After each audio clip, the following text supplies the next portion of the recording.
Hey everyone, Cody Menz here, also known as the WoT Guru. This is going to be a quick little video, and I'm hoping to do several of these for new players. I'm also going to be breaking them into intermediate players and also like veteran players. So this is going to be a quick video going over for some new player tips that you can find in your garage that'll hopefully help you start the game out. Maybe something, even if you're a long-term player, you might forget to do from time to time. That'll help you play and also basically do stuff in the garage. So starting out, something that a lot of people, at least when you first start out, might forget to do is basically clear out your depot from time to time.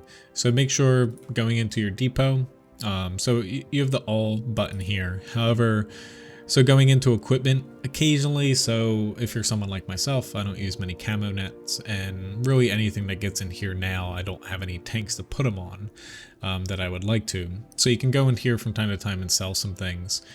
Consumables, same thing. So like me, I don't use any manual fire extinguishers on any tank whatsoever. I think automatic fire extinguishers are well worth the price and basically will save you basically credits in the long run, not having to use the manual ones. So anything I get in here, I'm pretty much not going to use. I just sell them all. Unfortunately, you can't sell directives, so they're just kind of in here. Same thing with modules. So basically any old modules from, like, say you have a bunch of tier 2, tier 3 tanks and stuff you sold, you're moving on, you don't want them anymore, sell those things. They're free credits, or they're not free credits, but you're recouping some of your cost. Shells are a little trickier just because some guns use basically the same rounds. So, between different tanks, they have the same guns, so on and so forth. And you even can find the crew books here just in case you're not aware that you have some of them, just to see which nations that you have to apply. Moving on to next. So one thing with the store, whenever you see one of these like special holiday weekends or just weekends in general where you see consumables and or equipment on sale, you're stupid not to basically, if they're 50% off, just dump all your credits into this. Why? So when you go in here, you can get these things for 50% off, whether it's equipment. I recommend doing consumables first because, you're using them every battle. You might not always have tanks to put equipment on. If you buy them 50% off, just dump all your money into it. And that's where, like, going back into my depot, like I've got a lot of consumables and stuff here. After the sale's over, you can sell them basically for the same price as what you bought them. So you might as well just dump all your money in, even if you're a new player, buy the things that you know you're going to use and save yourself a little bit of coin in the long run. Tip number 3, new players. This might seem like a lot just getting into the game.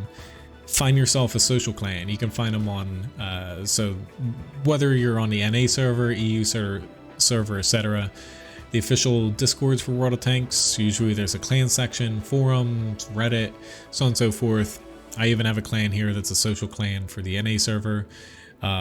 So low requirements, like we don't do competitive play, it's not forced on anybody, so on and so forth. However, the important thing is you get access to what's called Tour of Duty, which is almost always running. So you get personal rewards, which are usually little trinkets, inscriptions and stuff. However, if you complete, you do get camos, as you can see here, which are kind of nice, getting, a free camouflage every week or so. And then your clan progresses as well to level up its stronghold, which not only gives you personal boosters for credits, also directives, crew books, and also blueprints, which are pretty sweet, especially for a new player, because these are all pretty easily achievable if you're, just playing 3-4 times a week. They're kind of nice and it's easy going. You help your clan out with leveling up its stronghold, which in return, and this is where you don't even have to play clan wars, strongholds, advances, anything. You can get this all from random battles if you just join a social clan. However, your clan's able to basically provide boosters as well, like this one. 20% credit boosters just for being in a clan. Hooray, awesome, like that's amazing. So recommendation from someone who's a hermit and doesn't always like to play with a ton of other people, because I'm usually streaming and stuff. Basically, you get stuff for just being in a clan if you find a social one.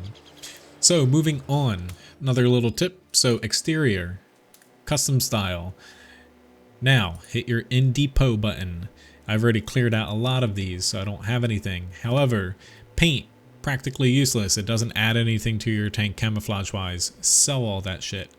The where you don't have to basically keep it, and you get a lot of credits for selling it. They hand them out from time to time when it comes to special events. Camouflages, same thing. If you have camos, which as you see a lot of these cannot be sold, however, from time to time they give out some basically just standard camos and you can sell them. The main thing you're going to be looking at, so decals, emblems, they're the two things that generally you do get quite a few to sell.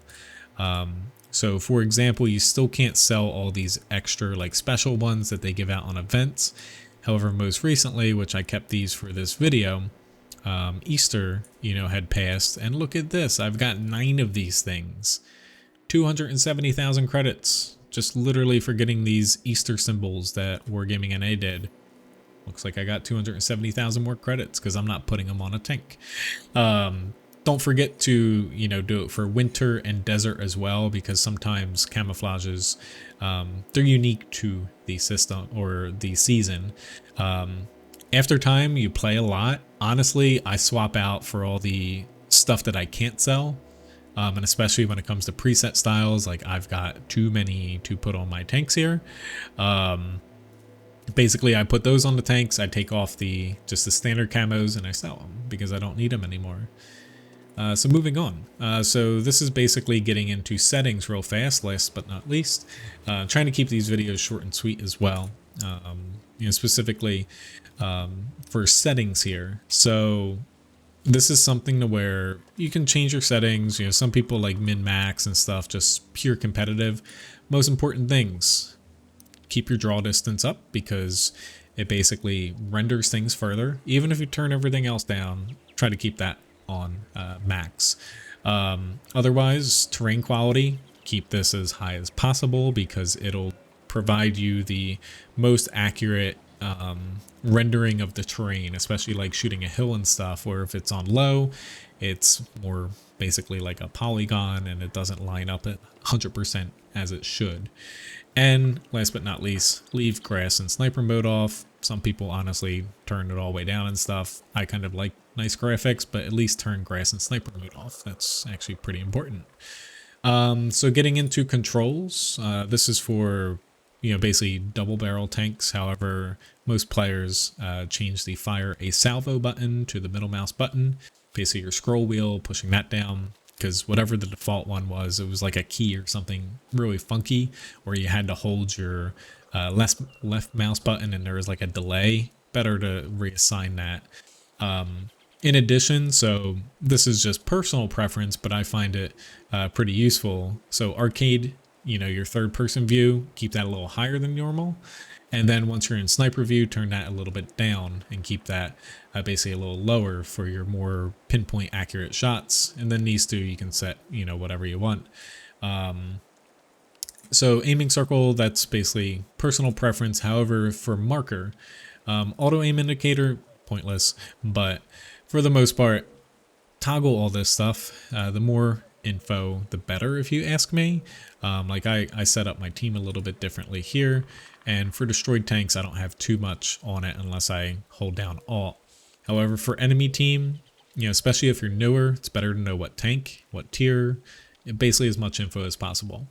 And then for battle notifications, same thing. I have a lot of people always ask me as well, like, how do you get your game to look like this? I don't use any mods. I don't recommend using mods. You just basically toggle everything off here.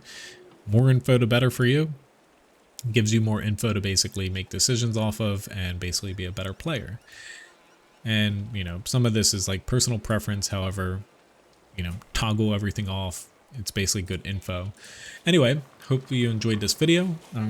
Again, this is for new players. I'm hopefully going to be doing other ones as well for intermediate and also for basically some veteran player stuff too. Thanks for watching. Have a good one. See ya.